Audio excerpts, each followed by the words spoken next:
You will hear a telephone conversation about a car insurance claim. You have 30 seconds to look at questions 1 to 5.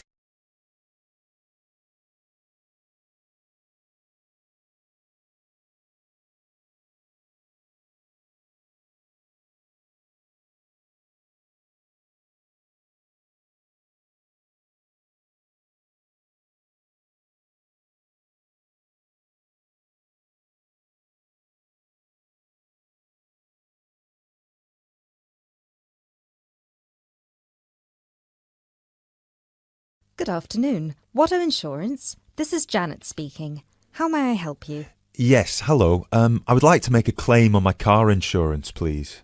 Certainly, sir. First of all, I'd like to inform you that all of our calls are recorded for monitoring and training purposes. Is that okay? That's okay. Could you please tell me your full name? Sure, it's Mr. Bennett Fisher. Okay, sorry, how do you spell your surname? It's spelled Fischer.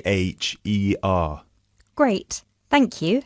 I see that you have taken out a third-party fire and theft premium with us on a 2013 light blue Volkswagen Passat. Is that okay?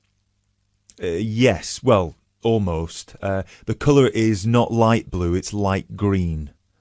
Okay, thank you for updating your information with us. What is the nature of your claim with us today? Last weekend, I had driven up to York on business and left my car in a monitored car park. However, it was only monitored until 8 p.m, and I did not return to collect it until 9:30 p.m, after which no car park staff were present. When I arrived at the car park, my car wasn't there. It must have been stolen. I see. Were there any valuable items left in your car which could have been seen from outside? Well, I had recently bought quite an expensive radio for my car, but the front panel is detachable, and I always stow it in my glove compartment. So, no, there wouldn't have been anything valuable on display. Okay, Mr. Fisher. Thank you for that information. I'm going to send you some forms through the mail for you to fill in. Before I can do that, I need to ask you a couple more questions. Is that okay? Of course.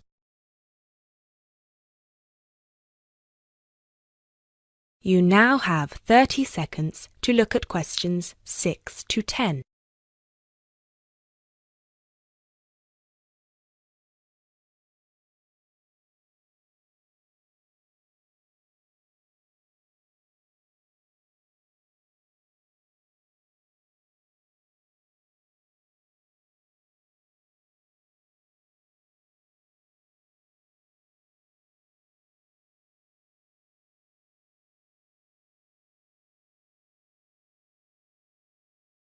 Thanks, Mr. Fisher. First of all, could you let me know your policy number, please? Of course. I have it right here. It's G34C245. G34C245. Thanks. And the type of claim? Shall we say stolen car? Yes, the car was definitely stolen. I reported it to the police immediately. I actually have the report number here if that's of any use. No, not right now. But keep hold of that as we will need to see a copy of the police report eventually. Which police station did you report the offence at? York Police Station. Was it your first time in York? No, but it was the first time I'd driven there. I usually take the train. Were you aware that the car park was only manned until 8 p.m? No, I was not aware of that. Were there any signs put up on the premises that informed car owners of the risks of leaving their cars after normal operating hours? Yes, but they said the car park was going to be guarded until 10 p.m, at which point the entrance is barred so no cars can come in or out. Was any reason given for that sudden change? The police informed me that the staff on duty that night had left on an urgent call. I believe it was something about a family member being admitted to hospital.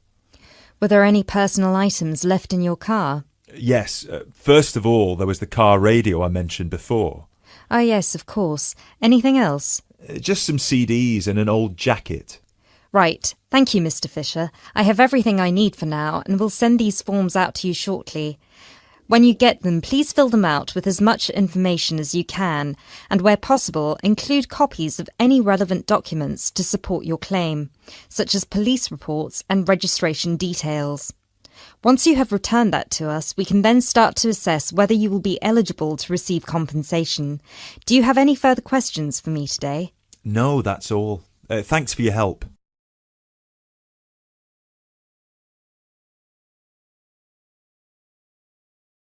That is the end of part 1. You now have half a minute to check your answers.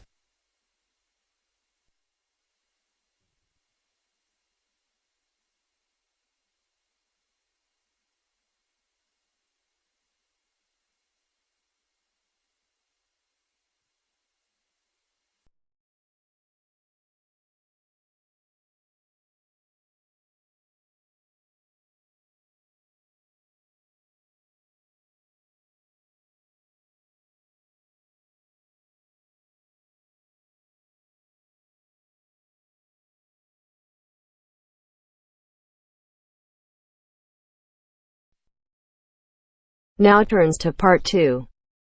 Part 2. You will hear a recorded message giving information about an area where tourists can visit to taste local food. First, you will have some time to look at questions 11 to 13.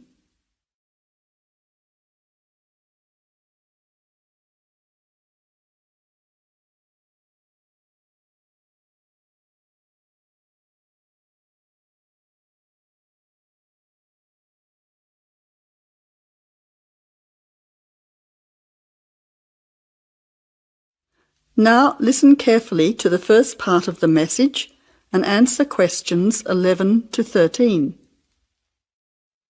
Welcome to the tourist information line for the Valley Food Trail.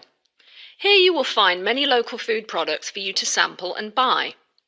It is possible for you to spend as much or as little time as you want, but I suggest that you allow a full day for touring this area. Of course, there are many half-day tours available for those of you short on time. Now, it's quite a large area and stretches from Brookville to Ford Hill. For those of you unfamiliar with the area, that means that it is 10 kilometres to 35 kilometres from the city centre, or by car 15 minutes to the closest point, continuing to 55 minutes at its furthest point from the CBD. Of course, apart from food, there are many other places of interest in this area, including cafes and restaurants and galleries and studios. But I wouldn't recommend you go here to see parks and gardens. The other information lines will give you specific information related to these particular attractions. Before the final part of the message, you now have 20 seconds to look at questions 14 to 20.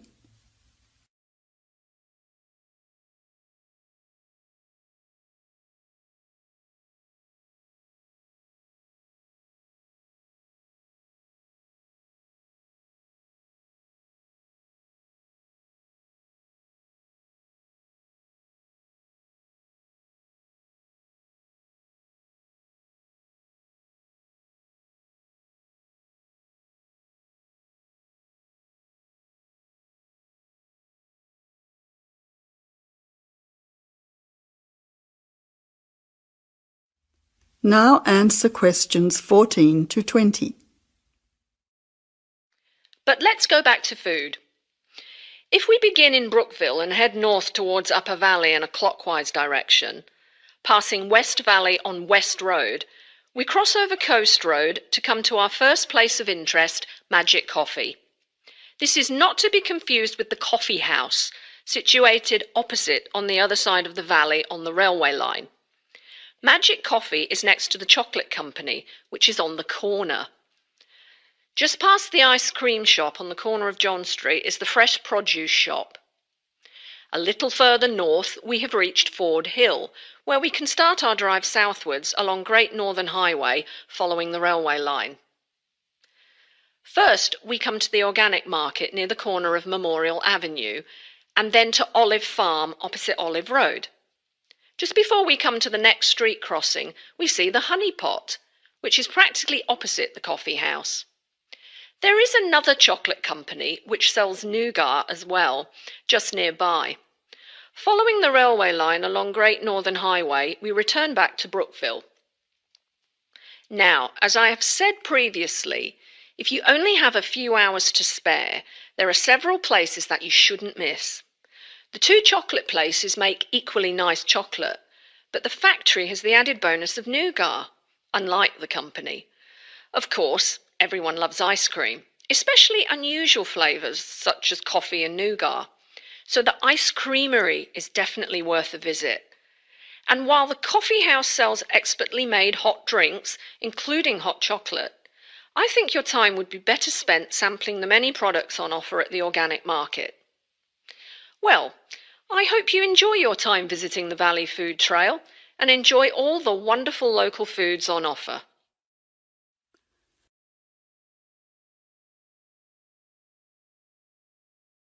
That is the end of part 2. You now have half a minute to check your answers.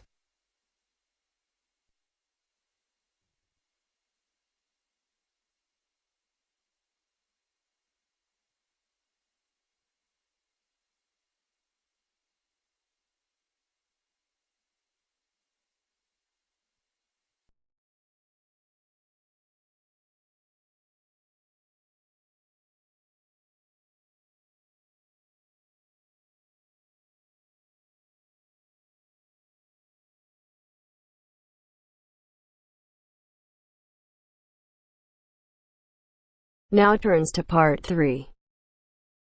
Part 3. You will hear a conversation between two students who will discuss a project they're working on together. You have 30 seconds to look at questions 21 to 27.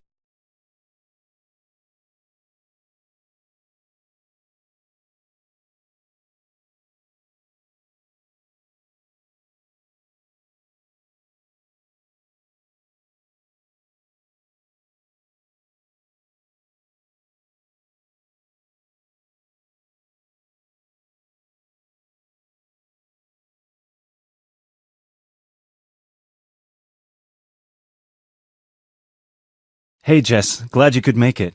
We've got a lot to discuss. Hi, Matt. Yes, sorry I'm a bit late. I did bring all my notes with me. Yes, me too. Where shall we start? Well, I think it would be a good idea to clarify our objectives just one more time. Yes, good idea. Okay, here we are. We need to record, photograph, and identify the plant species in 10 1-square-meter plots. Does it say anything about where these plots should be and how they should be laid out? Ah, here it is. It says that all the plots need to be no more than 10 meters apart. And how do we choose them? Ah, this is the fun part. I remember this. Here we are. Make a 1-meter square frame using bamboo sticks available from the department stores. Yes, we've already done that. I know, I'm just reading the whole section. Okay. One person stands roughly in the middle of the chosen area and throws the frame. The other person uses a tape to mark out the square where the frame landed and returns frame to thrower. The thrower then turns a few degrees on the spot and throws again. The thrower must turn slightly after each throw and vary the force of the throw until after the 10th throw they are pointing in almost the same direction as the first. That sounds a bit complicated. That's only because it's all in writing. It's just a simple throw, turn, throw, turn, throw, turn until we have 10 squares. And I guess you want to do the throwing. Well, if you don't mind. I'm sure you'll be more accurate at marking the squares. Yes, I am sure I am, and I'm sure you've got a stronger throwing arm.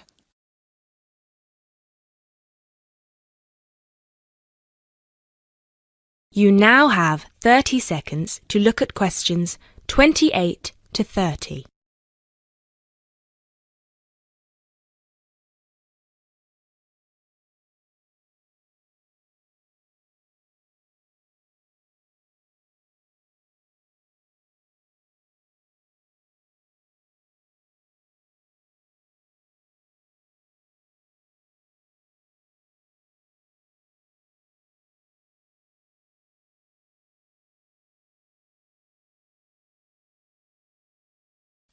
Okay, good. We've got that sorted. Now we need to decide where to go. Yes, I've been thinking about that and I've brought the map. Ah, well done. I forgot mine. Now, I've identified 3 possible locations, but they've all got some disadvantages. Okay, fire away. Well, the area around this lowland marsh could be interesting. There'll be a lot of interesting water plants here. Looks good, but what's the problem? Mainly that it's already a designated nature reserve, and I think there's already been a lot of research done here. Ah, I see. Well, I'd rather do something that's new and can be useful. I agree. That's why I identified this area further west. See, here, behind the beach. Oh, yes, I see. That area there, where it's flat, but quite high. Exactly. If you look a bit further inland, you'll see that there are hills which will protect that area from strong north winds. I see. Excellent. But what's the problem? Just that it may not be very interesting. We know that the geology there is not conducive to a wide variety of plants. I agree. So what's your last idea? Well, I think this one is a bit of a winner, although I did want to show you the other 2. Look up here, on the north coast. Where? See this bay? Well, I know that there's been quite a lot of studies done here, but a bit further to the east, behind this headland. No one has ever looked at that. Well, I certainly couldn't see any studies. That is interesting. And the plant life could be a bit different because of the shelter from the wind the headland provides. Exactly. Brilliant, Jessica. That's a great idea. We'll go there. Thanks. Now all we have to decide is when is a good time. Well...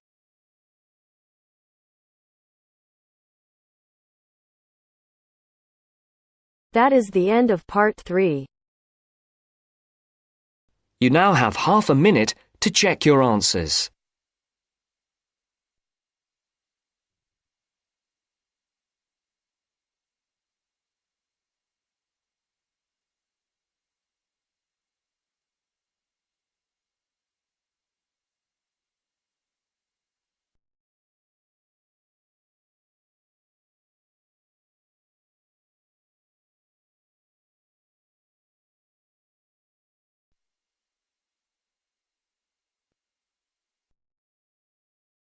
Now turns to part 4.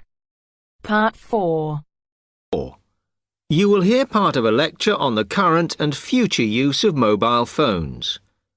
You now have 30 seconds to read questions 31 to 35.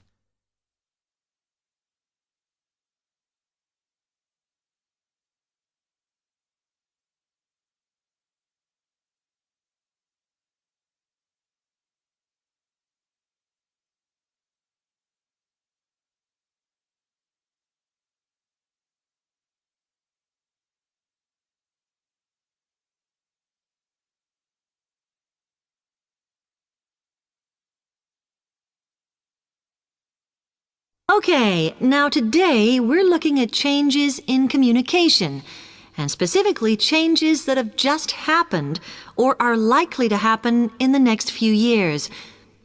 Key to this is the mobile phone, which is increasingly being seen as an all-purpose system rather than just a phone. If you only use your phone for texting and making calls now, you will be amazed at how you'll be using it in the future. The technology has been developed for a range of other uses. For example, phones could be used so that if you are meeting someone and they get lost, you could send them a map of your location to help them.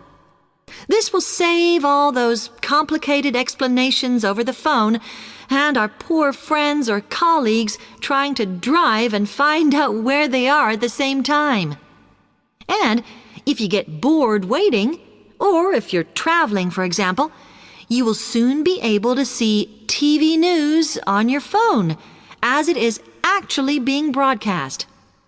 This means that you won't have to miss any of your favorites if you were away for a few days. Most people have got used to texting now, and young people send pictures to each other.